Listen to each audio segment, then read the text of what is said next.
Hi everybody, my name is Caden. I'm Jaden. I'm Nicole. I'm Eli. And I'm Jason. And we are the Who in the Tour YouTube channel. And today is preparation day. Yes, it is. Drum roll. Hey, yes.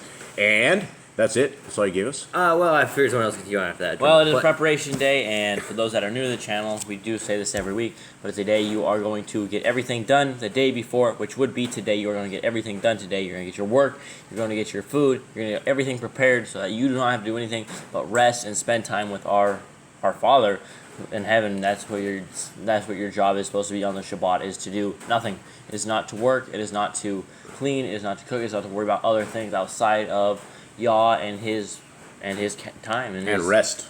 That's what it's all about. It's a day of rest. Yes, thank you very, very much. I appreciate that. And so we did miss the Youthful at Yah last night. I guess let me set this up real quick. And for those of you who do not know this, we have 10 full-blooded pit bulls, actually 9 full-blooded pit bulls, 1 half pit bull, 1 half lab. And it was all by accident, unfortunately, that this has happened to us, that we are doing what we are doing, which is trying to raise a family of 5 people and a family of 10 pit bulls and trying to survive. And every once in a while, there are bad things that can happen. And you guys have all heard the stories of there's always an alpha in a pack, right? There's always an alpha of some kind doing something. And that is very true in a pack. And Yah has... So I guess Yah doesn't put more on your plate than what you're absolutely capable of handling. And we are, I guess you would say we could possibly be a violent style of people. We have always, I have pictures of my boys when I was back in my youth, and they were just youngsters, and I was fighting MMA. So part of my job was to, part of a hobby, and my job was to put my hands on other men and submit them and force them into my will. And that is what the point of MMA and fighting and that kind of stuff is. And is it something that's holy? I don't know. Is it something, the stuff where it's on TV and you have women fighting, that's totally unholy, all that stuff. But I believe that men, as being men, should absolutely be able to defend their families. They should be able to defend their wives. They should be able to take care of business when that time comes that they should do that. And so all my life, I've always been in some sort of combat sports, and I guess that has led over to here. And I have pictures of my kids when they were just growing up, and they have headgear on and they have fight gear on, and they've been boxing and fighting and MMA stuff ever since they were little kids. I've always had them into combat sports as well. So it's not like we are just some saps that ended up with 10 pit bulls. And our pit bulls are a little different because a lot of people, everybody we've ever heard of other than one person has kennels. They have kennels. They lock their dogs away. They do. Our dogs are free-range dogs. They live with us. They sleep with us. They dwell with us. Everything. They've never been on leashes. They've never been on chains. And it sometimes can get kind of hectic. And so we have learned a lot about pit bulls. We've learned a lot about stuff. And last night, we around 3 o'clock every day, and this is a lot of information. You guys can forward, maybe 5 minutes, and this will be over. But every day at 3 o'clock, we have this thing we call Fit Club. And so my job with high blood pressure these days is that I get on my little exercise machines all day. Around 3 o'clock, the boys come, and I battle them on the machines. So we do lift weights, and I just put them through a bunch of cardio, and I am helping them increase their own temples and to get strong. And during that time, around 3 o'clock yesterday, one of the dogs, Leo, started going crazy under a shelf. And we were half on the machines and half, just exercising. We didn't think too much of it. Nicole started feeding the dogs. And for those who do not know, we make our own food for the dog food, just because we wouldn't have dog food if we didn't do that. So she was over there feeding the dogs, and Leo, kept getting pretty disruptive. And all of us will have a different story for this, but I would like Nicole to actually tell us the story to begin with, because she actually saw it from a distance. And the thing about, here's things you don't know. When you're into combat sports or when you guys are in traumatic situations, once it's over and your adrenaline's done pumping, you can't remember a tremendous amount that happens. So I've had probably 20 or so, 30 fights maybe with the dogs myself. And I can barely remember parts of them. And if there's other people around, they will have more details to it. But it's like any kind of traumatic event. You just don't remember a lot of it. So Nicole we were all here to thank Yah for this and thank his messenger. So how did this go down, Nicole? So Eli was actually feeding the 3 dogs together, Tubby, Bubs, and Panthro. And they were all eating just fine. And I was actually trying to get Leo to get out of the shelf to figure out what he was trying to get. And all of a sudden, Bubs and Panthro decided to attack each other. So then Tubby and Josh decided to jump in as well. So we have 4 dogs fighting at this same time. So Caden grabs one of them. Caden grabbed Bubs. Eli ran over and grabbed Panthro. Jaden and I both had Tubby for some reason. And then Jaden let go of Tubby. I still had Tubby. And then Jason actually grabbed Josh and then got Josh out of the mix and pushed him back. Eli let go of Panthro. Jaden grabbed Panthro. And then Jason got him broken apart. And if you can envision this, it started on one edge of the kitchen and it ended up at the other edge of the kitchen is where this ended up. And here let's I guess go over what is your thoughts? What did you see on this fight? I thought it was closer to the wall, but I guess it was more towards the other side of the room of the kitchen. We don't even know what size the room's on. The fight was so crazy. I thought it was closer to where we have a little dishes shelf. That's what I thought we were at, but I guess it was closer to more like the kitchen counter.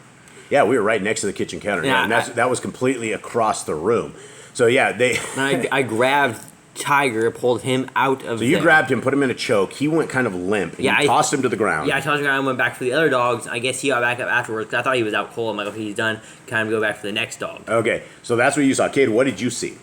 The entire time, I think I was on Bubs. I just had a hold of Bubs, and I was trying to put them both, Bubs and Panthro, both on the ground, basically just smother them. Panthro had Mr. Bubs' mouth. They engaged in mouths, and Panthro had him chopped from the bottom. If you can envision two dogs and their mouths together, the dog on the bottom had clamped, but it might have been the top. And so basically they were clamped on, they were latched. And there's rumors that once a pit bull will lock down, it's impossible to break the lock. And then we started raising pit bulls thinking this before, and we didn't know that you could actually just reach in their mouth. And it's not, again, this is something that you would not want to do. Do not attempt at home. Do not attempt this at home. And had we not been MMA fighters and actually enjoyed getting beat up and have blood all over us, back in my youth, this would not be recommended for anybody, right? You would probably have a heart attack, especially my high blood pressure. I live at 180, 120, and I'm sure after a fight I was over in the 200s. So I am literally only alive because of the grace of our Creator has allowed me to sit here with you guys today, and we can talk about this. Eli, what did you remember? So I remember I was feeding Panthro and Bubs. They were both next to me. I was giving them one after another, and all of a sudden Panthro, he just lunges at Mr. Bubs, and then they start I don't know how they move towards the center of the kitchen, and that's when I go and grab Panthro by the tail, and I had him, and he slipped out of my hand. I didn't re-grab him because Jaden was right behind me, and I saw Josh running right back into the fight really fast. So I go in, and I grab Josh, and I pull him back and keep him away. Right, and let me fill you guys in with one more piece of information because they just don't attack each other like this. The reason that Leo was going crazy underneath the shelf was right before that Nicole had dropped a lid. Well, I guess a small mouse had run under a glue trap that we had under the shelf, and so Leo was actually going for the mouse, 2 of them. So they actually knew there was a mouse in here along with feeding time, and it just made everything bad that could have happened went wrong. Now, what I remember, and I will put this on there, is it goes so fast. I mean, literally, I'm in the living room, which is right next to the kitchen, and I look over, and they just erupted. Now, I didn't see Tiger in the fight, and I only saw Josh at the end. I came up, when I ran into the pack, Josh had a hold of Mr. Bubs' head. I grabbed a hold of Josh's mouth, and I grabbed it, and I smashed him in the head. I punched him really hard in the head, and I grabbed him, and I wheeled him. I threw him across the room, right? So now we're down to 2 dogs battling out, and Josh was actually going to come back up, and this is where, if you can envision a psychotic episode, now my pack, my human pack, is now into action, and it's a totally different game. So Jade is on one side, and he's right behind Panthro, and it's one of those things that you have to be extremely, what they call fight IQ. Fight IQ is your ability to stay in a fight even though you're being hit and even though there's extreme pressure. You have to be able to stay calm and eliminate your opponent before they eliminate you. And you have to stay composed, because during the composure, you're always getting beat up. You're always getting punched in the face or something is happening to you. So Jade was sitting there, and he did not have a hold of Panthro's tail at the time. Cade did not have a hold of Panthro's tail. And the first... Bub's tail. The first rule that we have, it's called the first rule of Dog Fight Club, is what? Tails. No. Tails. There's no dog. The very first rule of Dog Fight Club is there absolutely should have never been a fight. Now, what's the second rule of Dog Fight Club? Tails. Tails. You have to maintain your composure, and there has to stop this effectively. And I fought dogs before where there wasn't anyone else, and it is wild, because I will dive into the pack and literally dive into the dog pile, and it's a full-on fight. And it's like, I am so lucky to even be here to explain this stuff to you. So I get over there, and I manhandled Josh, got him out of there. And at that point, the two dogs were latched up. I screaming for Jaden to grab tails. Caden grabbed the tails. And it was an interesting bite, because I've dove into dogs' mouths many times. And every time it's not a good opportunity. It's not a good feeling. And it's something that I don't know if it's courage or if it's that you cannot allow that your family members to tear themselves to shreds and there's nothing else you can do. So, and I mean, this happened probably within, all of what we're describing here happened within 30 seconds, right? The entire thing from one side to the other, it did not last very long, but it seems like it lasted a long time, right? So I drove into the mouth. The boys grabbed the tails. I could not get the bite off of Panthro. He was latched onto Mr. Bubs. I could not get it broken. The first time I reached in, I went right back into it. I actually never took my hands off it, but I repositioned. And the crazy thing is Mr. Bubs's mouth was over the top of my hand. I was literally in the hands of the dogs again. And I felt 2 or 3 snaps. It was not like the last dog fight where I had 4 heavy bites and my hand was completely gnarled. This one, I got snapped 2 or 3 times, and I pulled away. And I had dots all over my fingers, and I could tell exactly where I got bit. The dogs were apart, right? We got the dogs apart. I grabbed Panthro, we drug him into a room, and then we had to start calming everybody down. And after a fight, it's insane what's going on. But that was actually it. If that sounds crazy, it actually gets crazier, because after the end of the dog fight, then I go around and I beat the crap out of every dog that was involved. If you were in the fight, I went around and I make a point that you get a lot of spankings, right? The big alpha. After everybody's like calmed down, then I make the rounds and everybody gets spanked. Everybody that was involved in this thing completely, it gets spanked and manhandled, and they know when it's done who the alpha of the house is. And it's a wild house. Now, here's the miracle on this whole thing. Jaden saw me get bit. I got bit, and like 5 minutes after that whole fight, I looked down at my hands, and there's nothing there. I still see nothing on my hands right now, and I saw the dots, I felt the snaps, and it wasn't truly bad, but it was dog bites. And today, the worst that I have in my hand is it feels like my hands are jammed. Cade has an injury on his hand. Jay, do you have any injuries? Nothing. Anyone? Mr. Bubs has a whole bunch of arm injuries. Panthro's face is all swollen up, and I guess everybody else got off scot-free. A lot of people got spanks after that, though. Tiger got spanks. Josh got spanks. He got beat up. I took out Leo, too, just because he was messing with the mouse. So it's kind of crazy around here.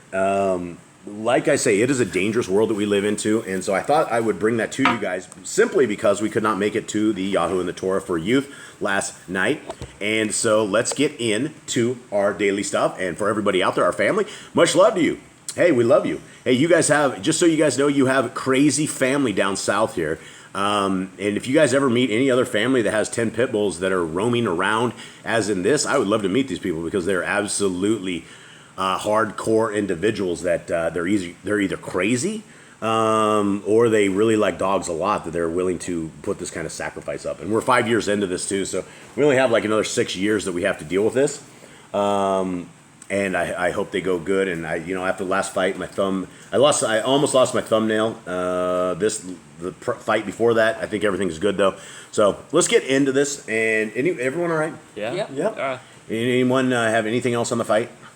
No, I think that Any was advice to anyone? All right. When you have a dog fight, a pack of dogs. when you have a dog fight, you can't pull them apart because then they like rip each other to shreds Yeah, because the teeth are stuck in each yeah, other. absolutely. So you have to like make sure you like try to lift them off the ground. I think so they have no leverage. Something called a Let- break stick. I think. It's Yeah, like you, shove it we in their mouths. yeah that doesn't work. We try. You can do And a probably break. not for pit bulls, but for like smaller dogs that Now, work. It when you works for have a pit full bulls. pack, Yeah, that now you have 4 dogs in one fight. the problem is the adrenaline and the way that this pack works is like 1 or 2 dogs get in on this, and for whatever reason it trips them, and they all decide they're going to fight, and then you got to fight the entire pack, and it's literally a big human pack versus the dog pack, and it's wild. So anyway, that's the story for the day. We hope your week has been better than our week, and we still have a cow that's down as top of this, and so it's the Hasatan is definitely testing this family, and then Yah will deliver us. He will always deliver us, and just be in Yah's world. All right, so let's get on to this, guys.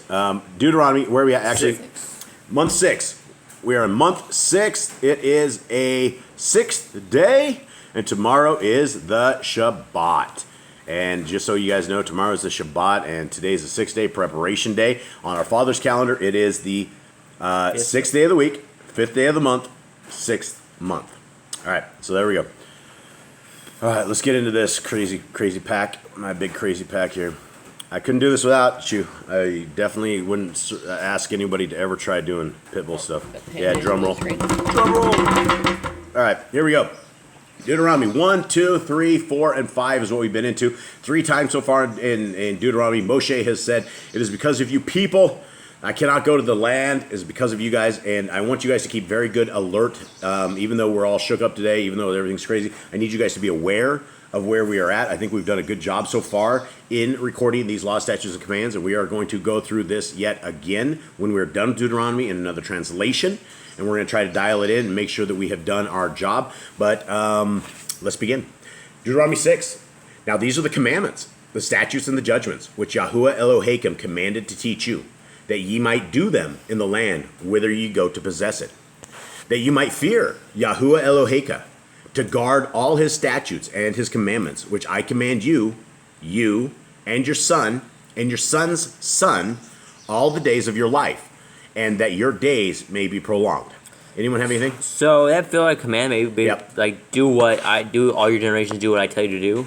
To guard his statutes and commandments, right? Right. So do we have something like that, Nicole? This is gonna be like a hardcore chapter for you. Yes, I know. Yeah, it's the one where it just says guard his laws. Okay, guard his laws, and you're supposed to guard them, and you're supposed to. He said, again, it's to your son, your son's sons, right? And so if we've gone down this road yesterday, right? Your son's sons, whatever.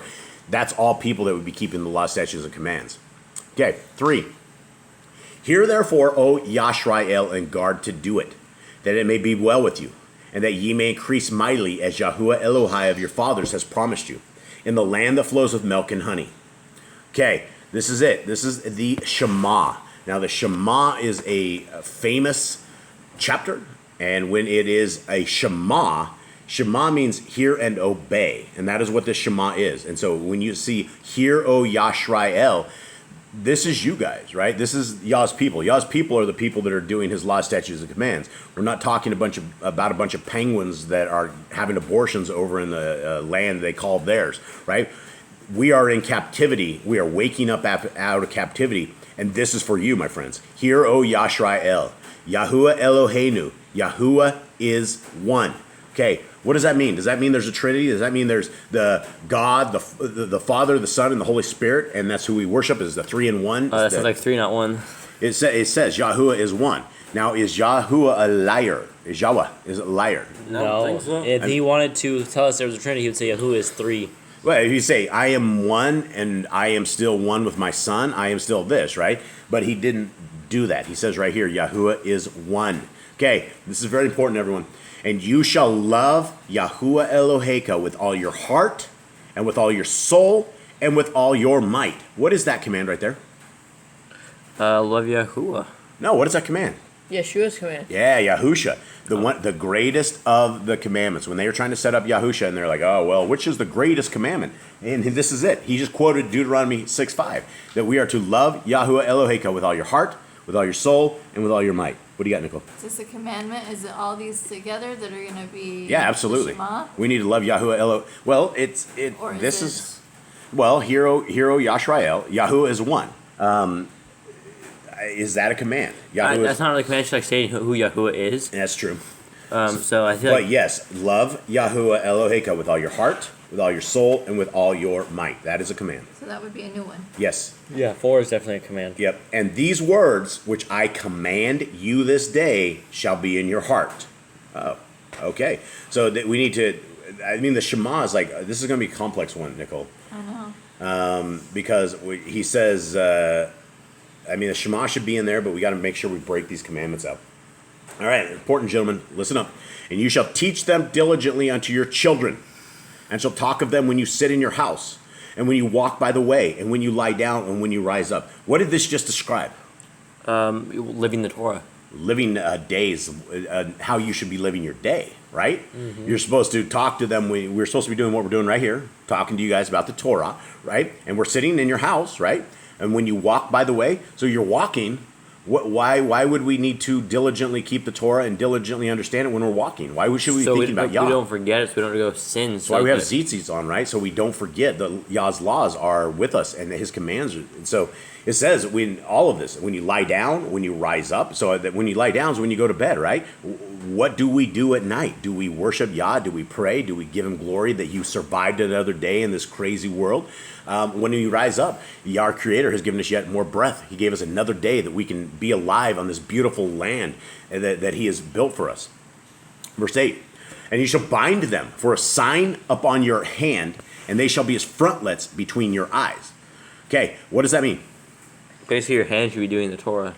Yeah, so this is where those Jews have taken a little leather box and they actually strap the leather box to their head and to their hands, and they run I think it's called a tefillin or something of the sort, and they'll run like a leather strap around their arm. Joshua Aaron, who is I guess a messianic, I guess Singer? Yeah, he's a singer, a messianic singer. He's all straight up Jew, and he sits there and he'll do videos like this. And look, if you want to be a messianic Jew, you're still saying that you're okay with 25 other books outside of the Torah. You don't want to be a messianic Jew.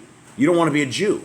You don't want to just be straight messianic. You want to be a Torah observing, Yahusha loving individual that is keeping the law, statutes, and commandments. So, anyway, Nicole, do you have that? Yes. That we bind them? Okay, next. And you shall write them upon the posts of your house and upon your gates. How do you write them on the posts of your house? Well, that's the, What about mezuzah? that's, I was trying to figure out the word. Yeah, the mezuzah. The mezuzah. And so I don't know if that's where that actually comes from, but they actually have like a little itty bitty tiny Torah scroll that you can actually get and stick on your door. We have one on that. And it says write up on the posts of your house and on your gates. Why would you write the Torah on the gates of your house, Eli? So you don't forget them when you leave or when you come in. Or when anybody Or comes protect- up to your house. Or might protect your house. Yeah, might protect your house, right? The laws of Yah are amazing.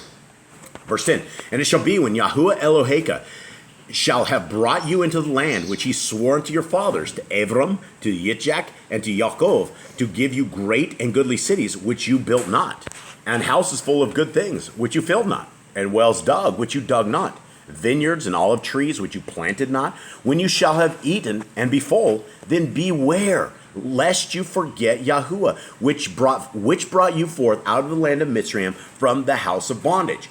Now, guys, why would he remind us this right here?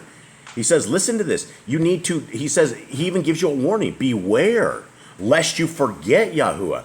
Well, do you guys understand the importance of this chapter? Right? Yeah. You guys get this, right? Yeah. Yep. I know I'm preaching to the choir here, and hopefully all of you guys out there are the choir. But for anybody who has not heard this stuff before, this is what Yah's laws are. They're more important than your own life. They're more important than your own soul. They're more important than everything because they will not be messed with. They will not go to evil. It's full of righteousness, it's full of holiness, and it's full of life.